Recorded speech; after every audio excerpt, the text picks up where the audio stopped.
Okay,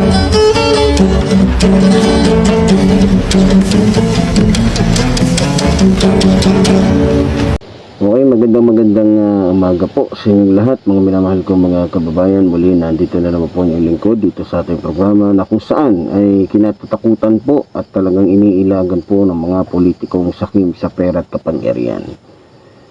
Okay, sa umaga pong ito mga minamahal ko mga kababayan, ay bago tayo magsimula, muli pinasasalamatan po natin ang ating minamahal na Pangulong Ferdinand Marcos Jr., maging ating minamahal na House Speaker Martin Romualdez at maging ating minamahal na First Lady Lisa Araneta Marcos. At syempre ganun din, pinasasalamatan din po natin ang ating mga kababayan, lalong-lalo na po sa abroad, na lagi pong sumusubaybay, tumututok po dito sa ating programa, maging sa ating mga kababayan Luzon, Visayas, Mindanao, na lagi po natin nakakasama sa bawat araw po na tayo po mayroong mga mahalagang tinatalakay dito po sa ating programang Reaction Mo, Birada po. Okay, sa araw po ito mga minamahal ko mga kababayan, good morning po sa ating mga kababayan, lalong-lalo na po sa Cagayan de Oro City, at maging sa ating mga kababayan dyan sa Tarlac, at maging sa Dagupan City, at maging sa ating mga minamahal na kababayan dyan sa La Union City, at syempre sa ating pa mga masusugid at taga-subaybay dyan sa Ormoc City. Okay, binabati din po natin maging ating mga kababayan dyan sa Allen, maging ating mga kababayan dyan sa Bulacan, at syempre ang ating mga kababayan na walang samang tumututok po dito sa ating programa, lalong-lalo na po dyan sa Pasig City. Okay, tayo dumako po sa ating napakahalagang usapin dito po sa ating programa. Ito po ay patungkol po sa na kung saan ay nananaginip po ng gising. At talagang ito pong mga Duterte ay hindi lamang po mga vloggers ang kanyang ginagamit, maging ang mga singer, talagang nagpapakompos pa sila ng mga kanta na para lamang sabihin sila ay makabansa, Pilipino. So ayon pa nga doon sa kanta na kung di ako nagkakamali, sabi pa nga Duterte Pilipinas pa din, no? So sa composition po na yun, maririnig nyo, Pilipinas Duterte pa rin, sabi nung kanta pala, sorry. So Pilipinas Duterte pa rin, sa kanta lang yun mga minamahal ko mga kababayan. Madali naman gumawa ng kanta at madaling gumawa at maglapat ng lyrics. Pero ang katotohanan ay ang totoo ba? Ang tanong ito, ano ba ang totoo? Pilipinas Duterte pa rin ba o ano? Pero kung ako tatanungin niyo mga minamahal ko mga kababayan, isa lang pong masasabi ko, malabo na po yun. Dahil unang-una po mga minamahal ko mga kababayan, tayong lahat, ikaw, ako, karamihan sa mga Pilipino po ngayon, mga minamahal ko mga kababayan, kung hindi po ako nagkakamali, bukas na ang isipan sa katotohanan, sapagkat namulat tayo sa mga katotohanan inilahad po ng ating mga mambabatas dyan sa kamera. So, ganoon pa man mga minamahal ko mga kababayan, kanta lang yun Pero, kung ako po ang tatanungin ninyo, kanta lang ho yun. At malayo po sa katotohanan, yung nakalapat na lyrics doon, yung sinasabing Pilipinas Duterte pa rin. No. Hindi po totoo yun. Dahil kung totoo na ang Pilipinas ay Duterte pa rin, di sana hindi bumaksak yung ratings ni Duterte. Sa totoo lang po mga minamahal ko mga kababayan, baksak na po ang mga Duterte ngayon. Kahit saang lugar, kahit saang panig ng ating bansa, dahil nga po sa natuklasan na yung kanilang mga baho. Yung mga Duterte na to ay katunog na lamang po ng tae. No? Dahil yung kanilang ginagawa, ang kanilang mga sikreto ay nabunyag na. Lalong-lalo na po yung pagnanakaw, pang-aabuso nitong Mary Grace Piatos na mas kilala sa pangalang Sara Bulate, na kung saan spoiled ng kanyang ama na kasing diablo, kasing demonyo po ng totoong diablo. So, kung titingnan ho ninyo sa lugar lang ho namin, sa lugar lang namin mismo, dati yung mga tao dito talagang masasabi kong 99% is solid Duterte. Pero nung natuklasan na po ang katotohanan, nalaman na ang katotohanan at nagising na rin sa katotohanan ng ating mga kababayan, 1% na lang ho ang mga taong naniniwala at sumusuporta sa mga Duterte. No? Kaya nga, ang ginagawa ngayon ng mga Duterte, para sabihin lamang na ang bansang ito ay sumusuporta pa rin sa kanila, gagamitin nila pati mga singer. Magko-compose ng ganito, ko-compose ng ganyan. Kung maalala ninyo, pati nga si Freddy Aguilar, mga minamahal ko mga kababayan, 'di ba? Oh, 'di ba may kinanta si Freddy Aguilar para kay Digongyo. Oh, sa totoo lang, ginamit ni Digongyo si Freddy Aguilar kasi kilala si Freddy Aguilar na isang makabayang musikero . Pero ang tanong, yung kinanta ba ni Freddy Aguilar, natupad ba yun? Hindi. Malayong malayo doon sa kinanta ni Freddy Aguilar, doon sa mensahe ng kanta ni Freddy Aguilar, yung ipinakita po ni Rodrigo Roa Duterte. Kaya nga, hinahabol sila ngayon ng kamera. Kung maalala ninyo, dahil nga sa natuklasan at talagang positibo na talagang nagkulang, nagkasala, nagkamali, nagnakaw, nagtraidor si Rodrigo Roa Duterte noong mga panahon niya, kaya nabuo yung Quadcom. Diba? Nabuo yung Quadcom. Ano ba yung trabaho ng Quadcom? Ipinaliwanag pinakita dyan sa Quadcom yung mga kabulastugan. Sa pamamagitan ng EJK o extrajudicial killings. Diba? Maliban doon, lumabas doon yung mga resource persons nila na kung saan ay naglahad ng mga katotohanan patungkol sa mga katiwalian ng nakaraang administrasyon. Diba? Nandun na yung tungkol sa droga, nandun na yung tungkol sa pagnanakaw sa pera ng taong bayan, at marami pang iba. Diba? So, pero gano'n pa man mga minamahal ko mga kababayan, kahit ano pang magagandang mensahe na kanta ang kanilang ipakompose, doon sa mga singer, kahit sino pang artista ang dalhin ng mga Duterte, alam niyo naman, di ba? Isa din sa ginawang strategy ng mga Duterte noon para lamang sabihin na, di ba, ang bansang ito ay solid na sa kanila. Ginamit nila, binayaran nila yung mga artista na kilalang kilala. Kaya doon sa mga artista, alam ko panahon nyo rin ngayon dahil eleksyon. Pero sana naman walang mga artista na magpapagamit sa mga politikong sakim sa pera at kapangyarihan, dahil minsan kasi ang nagagamit ng mga politiko ay yung mga sikat din ng mga artista. Diba? So, ang isipin po natin dito mga minamahal ko mga kababayan, yung magiging kinabukasan ng ating bansa. Diba? Alam naman natin na wala naman tayong ibang iniisip, diba? Kundi yung magkaroon ng magandang kinabukasan, hindi lamang yung ating bansa. Siyempre kasama na dito yung kinabukasan ng ating mga anak, yung mga future ng ating mga magiging apo, 'di ba? So, dito nakasalalay dito mga minamahal ko mga kababayan, yung magiging o yung kalalabasan ng sistema ng ating bansa. Sawa na tayo sa sa bulok na sistema, 'di ba? Corruption, 'di ba? Sawa na tayo diyan Kasi dahil sa corruption, kung maalala ninyo, maraming mga bagay na dapat ay natatanggap ng mga Pilipino na hindi natin natatanggap dahil nga sa mga buhayang mga politiko. Pero by the way, alam ko hindi na bago sa pandinig nyo yung mga sinasabi ko.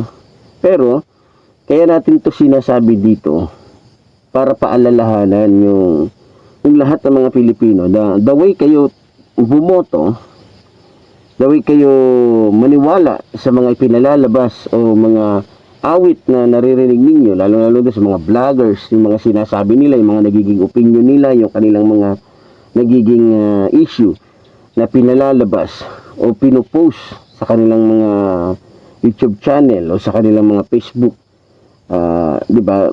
So, kinakailangan mag-isip tayo Ito yung time na kinakailangan hindi tayo ora-orada na naniniwala na lang, no? So, paano masasabi ng mga Duterte na ang bansang ito ay Duterte pa rin?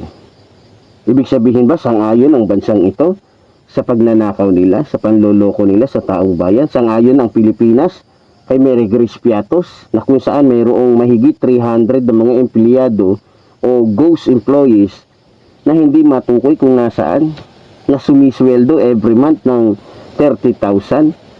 Sige nga. So, mukhang malabo eh. 'Di ba? Oh, sa parting ano pa lang, sa parting Cebu pa lang, sa parting Mindoro pa lang, wala na, baksak na mga Duterte. Kasi unang-una, klarong-klaro si Mary Grace Piatos na si Sara Duterte na nagnanakaw ng bilyon-bilyon, 'di ba? So, alam ko lahat ng pagpapapogi, lahat ng pagpapaganda maliban doon sa paninira nila sa ating Pangulong Ferdinand Marcos Jr.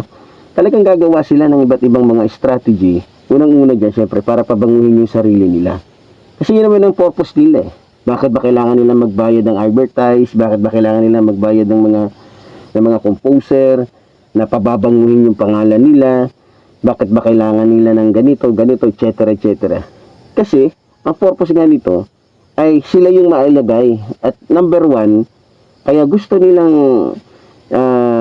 akitin ng mga Pilipino na sumuporta pa rin sa kanila. Siyempre, pag nangyari yon, pwedeng magawa ng manipulasyon or pwede magawa nila ng paraan para pabagalin o pigilan yung impeachment trial na maaring maganap sa lalong madaling panahon.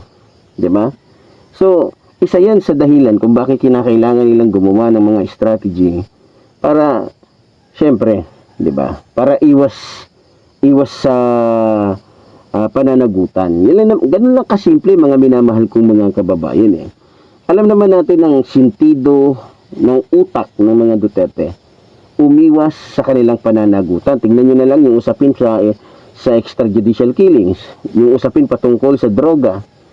Na kung saan natuklasan na itong si Rodrigo Roa Duterte ay akala mo ay kalaban ng mga drug lords. Pero kalaunan natuklasan at inihayag ng Quadcom na 100% na siya ay Lord of Lords sa buong Pilipinas ng mga drug lords.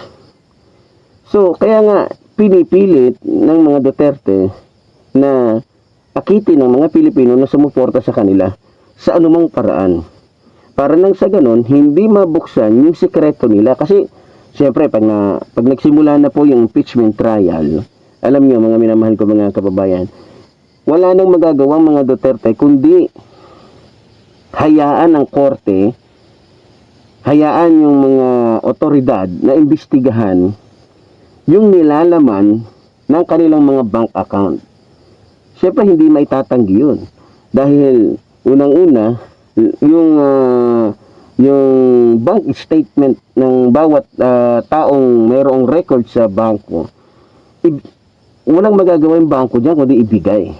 At doon mapapatunayan na bilyones, trilyones ang maaaring lumabas na pera dyan.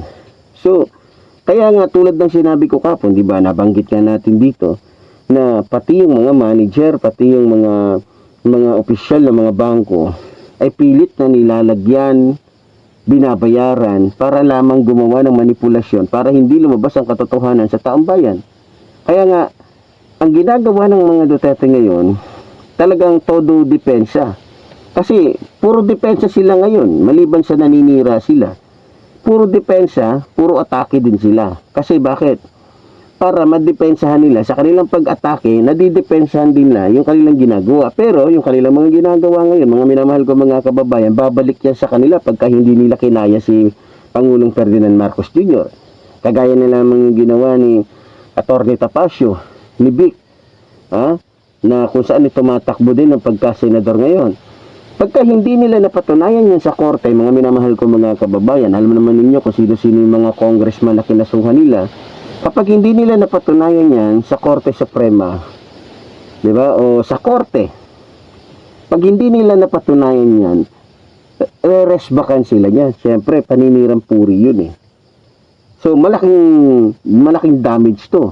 So, inaakala kasi nila Tapasio, inaakala siguro ng mga kalaban natin, na kapag ginawa nila ito, kunyari, sasampa sila ng kaso para lamang paniwalain ang ating mga kababayan na totoo nga yung kanilang akala nila walang balik to. Meron to.